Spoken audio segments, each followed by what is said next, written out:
Okay, so hello again. So this is part 2 of our module 2 in basic properties of food and its processing. So this will just be a run through or reading of our module. So this time, part 2, we will talk about physical properties of food. So basically, we'll talk about the size, shape, volume, density, porosity, and other related physical attributes to food, no? So, again, these are just physical properties. So, meron din tayong chemical properties of food, which supposedly we should be knowledgeable about this. So, okay, let's start with the size, no? So, it is an important physical attribute to foods used in screening solids to separate foreign materials. So, for example, ginagawa natin to sa flour through sifting. So, pag nagsasala, no? So, even sa bahay, ginagawa natin pag sa bigas, pag may mga bato-bato, no? So, yun yung mga foreign materials. So, what else? In grading fruits and vegetables. So, through the size, so let's just say, pag nagkaroon kayo ng observation sa fruits and vegetables, so meron tayong standards. So, for example, si banana, no? So, pag masyadong maliit si banana, reject na yan, no? O kaya, pagdating sa size, pag masyadong malaki naman yung vegetable natin, kalabasa, so, ire-reject natin yun, no? So, yan. And, of course, in evaluating the quality of food materials. So, for example, the particle size of a powdered milk, so, it should be large enough para ma-prevent yung tinatawag nating agglomeration o yung clumping. So, kasi pag masyadong maliliit yung particle size ng milk product natin, pwede siya magbuo-buo. However, it should be small enough to allow rapid dissolution. So, kasi naman pag masyado naman malaki yung particle size ng milk natin, hindi siya magde-dissolve, no, sa ating beverage. So, particle size is important, especially in beverage industry, especially for the distribution and concentration ratio ng particulates natin, no? It could be expressed in different units such as coarse particles. So, pag coarse particles, in millimeters yan. Pag fine particles naman, through screen size. And then, pag very fine naman yung particles natin, it is in micrometers or nanometers. So, we have several methods to determine the size, no, of any food item. So, first, we have the projected area method using a micrometer or caliper. So, basically, dito, isusukatin lang natin yung length, width, and thickness. So, sa food industries, ang major diameter natin na tinatawag is the length. And then, yung intermediate diameter is the width, and yung minor diameter is the thickness, kung gaano kakapal, no? Okay, we also have the sieve analysis. So, this sieve analysis na method, ito ay ginagamit para dun sa mga foods na ang particle size ay maliliit, no? So, it is used to measure particle size of particulate foods.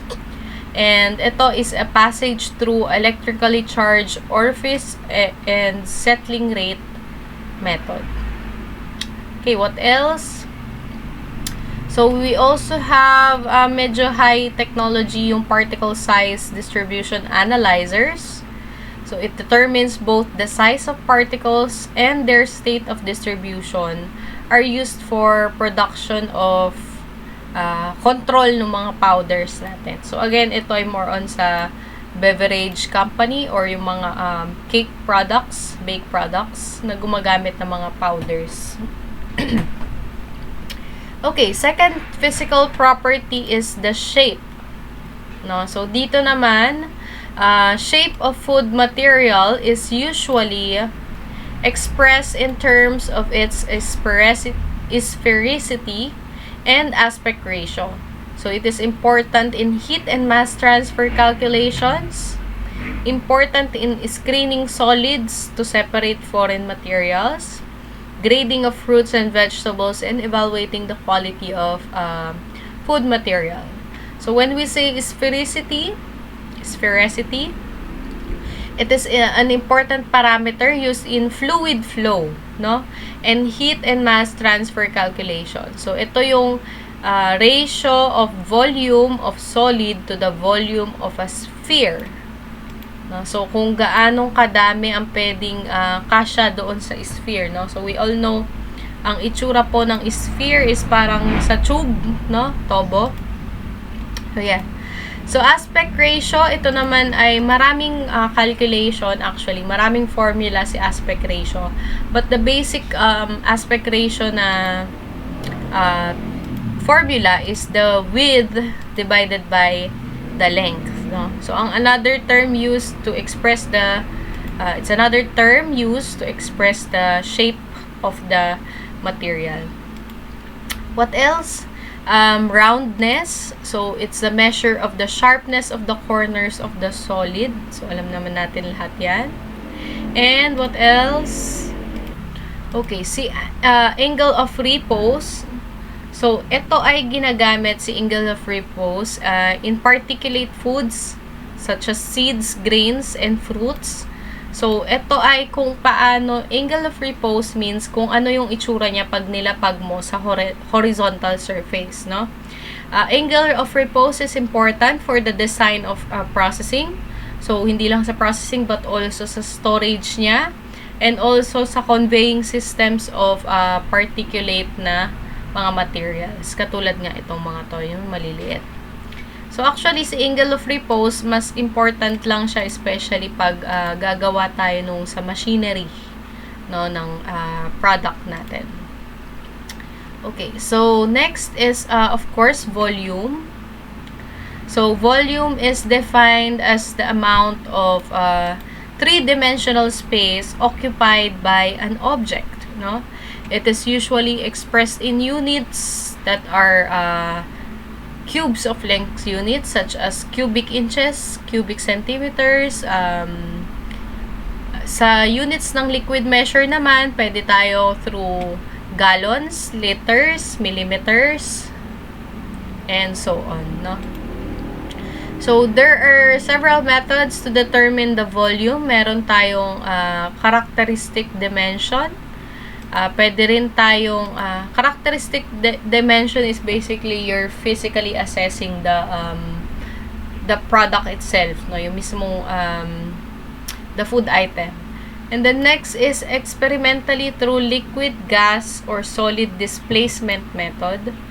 So, you will have a task which is ano bang difference nung tatlo, no? Paano yung process ng liquid, gas, or solid displacement method. So, pwede kayo mag-search sa YouTube kung paano po yung displacement method na tinatawag natin. What else? Volume can also be assessed through image processing method. So, ito ay medyo mas high technology na din yung kailangan dito. So, it is recently developed to measure ellipsoidal agricultural products such as eggs, sa lemons, limes, and peaches. So, actually, sa eggs, meron na yan. Marami dito sa Philippines, especially yung mga producers natin ng eggs sa Batangas. So, meron silang ganito na automatically nalalaman na nila kung yung egg ba na yon ay anong size, such as kung yung egg ba ay jumbo, kung large, medium size, or small sized. So, through image processing method. No? Even sa lemons, ganun din. Through weighing, pwede ring malaman yung volume ng egg through sorting. Meron silang egg sorting machine na tinatawag. Okay, number 4 of our physical property ay density.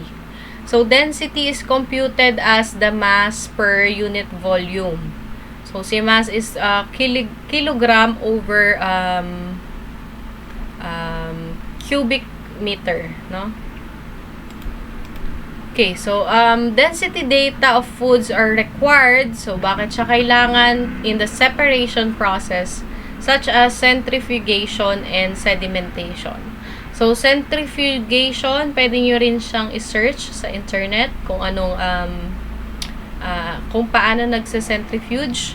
And also sa sedimentation, dito naman sa sedimentation, makikita nyo lang kung ganong kadami yung na-dissolve and kung gaano kadami natira, no? Okay, so density of materials, they are not constant kasi it changes with temperature and pressure. So in our module or ebook, may makikita po kayo doon na kung anong itsura na kung ano ang density na calculated with water na in liquid form, with water na naka-solid form yung water, no? So magkakaiba yung density nila. So depending with the temperature and pressure na kasama. Okay, so yung differences, no, yung pagkakaiba-iba ng density have important. Meron siyang mahalagang effects on the operation, size, reduction, and mixing of equipment. So halimbawa, gaano bang kalakas yung power na kailangan natin para maipump yung material na yun, no? Okay, so we have several methods din para malaman yung volume ng isang volume or density ng isang food item. So ito, pycnometer. So this is again, you can search on it online, anong itsura ng pycnometer. So generally iba-iba, no? Lahat sila nagtatapos sa word na meter. So si hydrometer, marami siyang klase. We have lactometer, ginagamit sa milk, lacto. Oleometer, ginagamit siya sa oil. We have twaddle hydrometer, used in liquids denser than water. We have Baum scale, which are used in fluids heavier or lighter than water. Pero technically, lahat po ng yan ay tinatawag na hydrometer, no? Specific lang talaga sa food item. Okay, so we have the bricks, I know this is brie or bricks, saccharometer o briemeter. So ito ay used para malaman yung percentage of sucrose by weight in solution. So hopefully I can find several YouTube videos para ipakita po sa inyo kung paano gamitin si brie meter, no? So next is alcohol meter. So si alcohol meter para lang malaman yung percentage alcohol by volume. Okay, next is salometer or salometer. Ito naman sa salt solutions, no, para malaman yung saturation of salt. Next is of course we measure the weight and volume para naman sa mga solid materials. So kasi itong mga to ay more on sa ito pong mga to na sinabi ko are more on sa liquid in liquid form. Pero pag computation ng density sa solids, mini-measure lang po natin yung weight and volume through a calibrated measuring device. Okay? Okay, next we have porosity. So from the term itself, porosity, ito yung we characterize the texture and quality of the dry ingredients and intermediate moisture of food. So porosity is defined of the volume fraction of the air or to void fraction in the samples as expressed as yung void volume over total volume. Although hindi ko na kayo pagko-computein kung paano yan, because there are several methods na kailangan yung malaman to determine the porosity. So meron tayong direct method, optical method. So basically si optical method, ito ay use of microscope, no? Si optical method. We have density method, gas pycnometer method, and porosimeter. So, again, your task is to differentiate all methods. Ano bang itsura niya and paano siya ginagawa, no? So, you can search on it through online.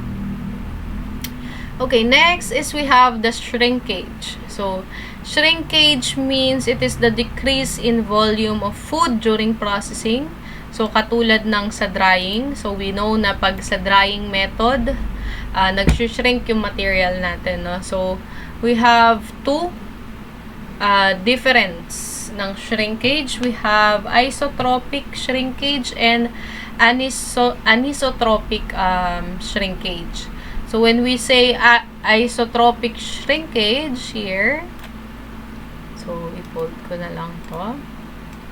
So, si isotropic shrinkage, yung shrinkage niya is uniform in all dimensions of the material. Ibig sabihin, pare-parehas kung anong itsura nung after drying method niya or after dehydration method.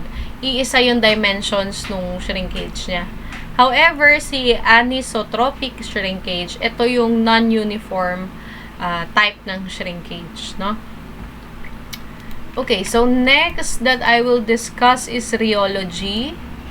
So, rheology, ito naman, it is the flow of food. So, usually in liquid. So, flow of food, usually in terms of viscosity. No, if you remember, na-discuss ko na din sa inyo ito, yung viscosity. It is the resistance of a liquid to flow. So, for example, na mga liquid natin is honey. No? So, in compared with water, mas viscous si honey. Kasi pag kumuha kayo ng kutsara, and then, ginanon nyo lang yung kutsara with the honey, mas mabagal yung flow ng fluid. No? So, that's rheology. Compare nyo with water na pag nilagay nyo lang siya sa kutsara and then tinaob nyo yung kutsara, ang bilis ng flow ng liquid. So, the more na mas viscous yung ating consistency, mas resistant yung flow niya, di ba? So, okay. So, as for your worksheet, so this is just a performance task that you will do for next meeting, your next lab meeting. So, you have to log into our Google Classroom and then find this worksheet file, or you can use this worksheet file alone. And then answer the questions below. So, you may write your answers in yellow sheet or any paper or notebook. And then, so, ibig sabihin po, handwritten, ano? So, I will not be accepting worksheets that are computerized. So, you have to take a picture of the worksheet and then you have to turn it in via Google Classroom. So, here are the questions that you need to answer. So, for example, what did you eat for snack or merienda today? So, it could be kahit manghula lang kayo kung hindi kayo nag-snack or merienda, basta just any food item that you're familiar with. And then, what do you think are the ingredients used to make this item? No? So, you have to specify each. So, dito tinatanong, for example, dito. No? And then, next is number 3 is, what is the food chemistry behind these ingredients?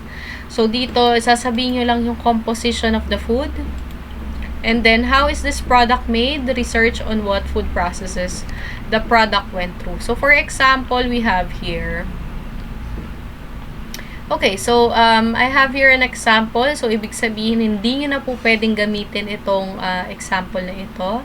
So, for merienda, kumain ako ng instant noodles, which is pancit canton. So, what do you think are the ingredients used to make this item? So, this is just the basic information na nilagay ko. It could be a very complex na food item. So, I have here the noodles, seasoning powder, oil, and soy sauce. So, what is the food chemistry behind these ingredients? So, again, i-list down nyo lang yung ingredients nyo and then ilagay nyo. For noodles, it is mainly carbohydrates, meron ding preservatives, and of course, gumamit din ng colorants. Seasoning powder, Of course, we have preservatives. Pwede rin kayong maglagay dyan ng colorants, or you could be much thorough when it comes sa food chemistry behind these food items. We have dried vegetable beets. So, si dried vegetable beets, it's high in vitamins, minerals, may antioxidants then, colorants, and of course, preservatives. We have oil and soy sauce. So, oil is high in lipids. Soy sauce is from soybeans. So, kaya nilagay ko protein and also preservatives. Okay, so how is this product made? So, again, enumerate nyo lang ulit yung ingredients. So, for noodles, meron silang mixing and drying process. Seasoning powder is drying process. Si dried vegetable beets could be drying and cutting process. And si oil and soy sauce is mixing. Okay, so that would be your worksheet in detail. So that's for next week, next meeting on week number 6. Weeks number 6, yes. And we have here I use this Food Processing Technology Principles by Fellows in 2007 siya na-publish, no? 4th edition. So you may find this resource, ebook natin through pdfdrive.com or search nyo sa Google if there is downloadable na ebook, no, or for your reference. So, thank you for listening, and if you have any questions, please do let me know through direct message. Thank you.